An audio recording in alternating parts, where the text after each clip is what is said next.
You felt it, that sudden surge of clarity where everything seemed possible. You made a plan. You started.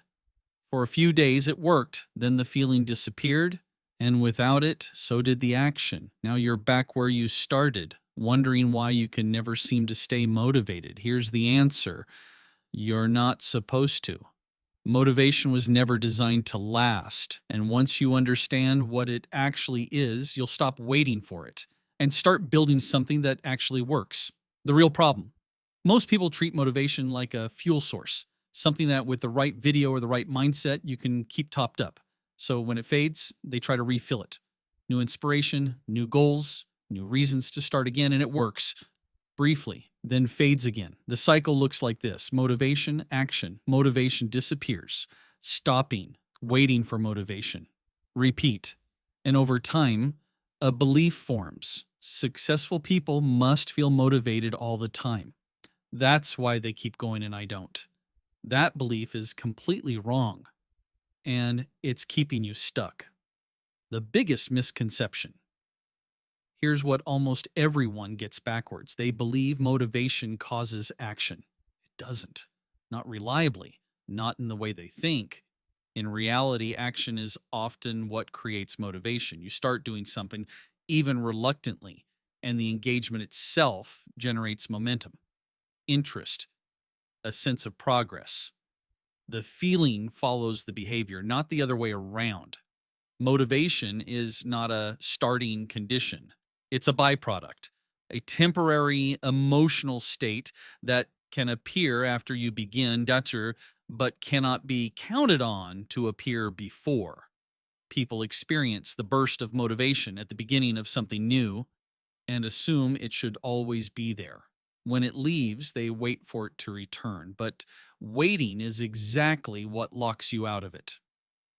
What motivation actually is: motivation is emotional energy linked to novelty. When something is new, a goal, a project, a direction, your brain responds with attention, focus, and excitement. Not because the work is easy, because the situation is new. Your brain is wired to prioritize new information and new possibilities. That response feels like motivation. But what's actually happening is a novelty response, a short term spike in interest that your brain produces when encountering something it hasn't seen before. Novelty fades fast, always. That's not a flaw. It's how your brain efficiently allocates attention. You can't stay equally excited about everything forever. So the system withdraws. And when it does, you return to your brain's default state: efficiency, comfort, energy conservation, not motivation, not drive, just ordinary. This is why starting always feels so powerful and continuing always feels so hard. The pattern you keep missing. Here's what happens every time you start something new. At first, your brain overestimates how good it will feel. Everything seems clear. Progress feels close. The effort feels exciting because it's attached to a vivid vision of what things will look like. Then reality shows up. The work is repetitive.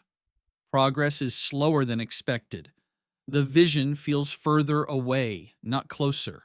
Your brain recalibrates, realizing the effort required is higher and the reward is more delayed than it initially thought.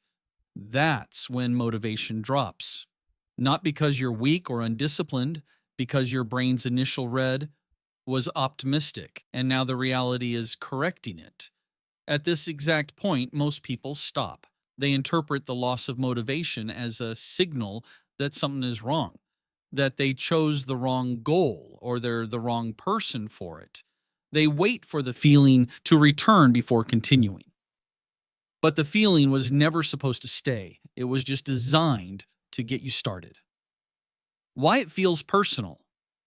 You compare two versions of yourself: the motivated version, who starts things with energy and clarity, and the normal version, who drags through routine work without much feeling. They feel like different people. One capable, one not. But they're not different people. They're the same brain in two different states. One is running on novelty, one is running on reality. Reality is always less exciting. It's also far more stable, and stability is what actually produces results, not spikes. Solution 1. Start before you feel ready. The moment you're waiting for motivation to appear before starting, you've already lost because motivation doesn't reliably precede action, it follows it. The feeling of being engaged comes from being engaged, not from waiting until the conditions feel right.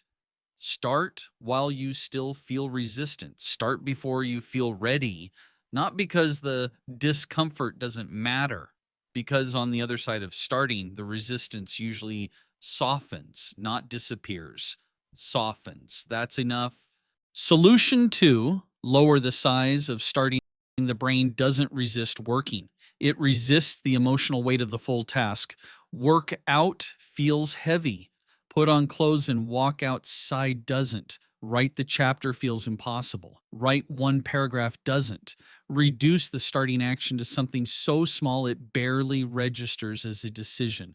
Your brain won't bother resisting it. And once you're moving, even slightly, the resistance drops enough that continuing becomes possible. You're not lowering your standards. You're removing the emotional obstacle to beginning. Solution 3, expect motivation to leave. This is the one that changes everything. Plan for motivation to disappear. Build your routine around its absence. Design your days so that the structure carries you even when the feeling doesn't.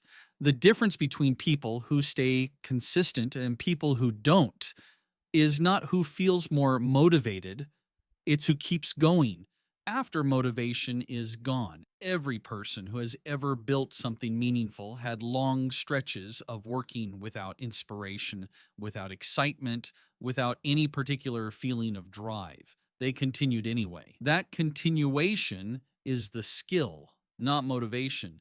Continuation. Motivation was never meant to carry you all the way.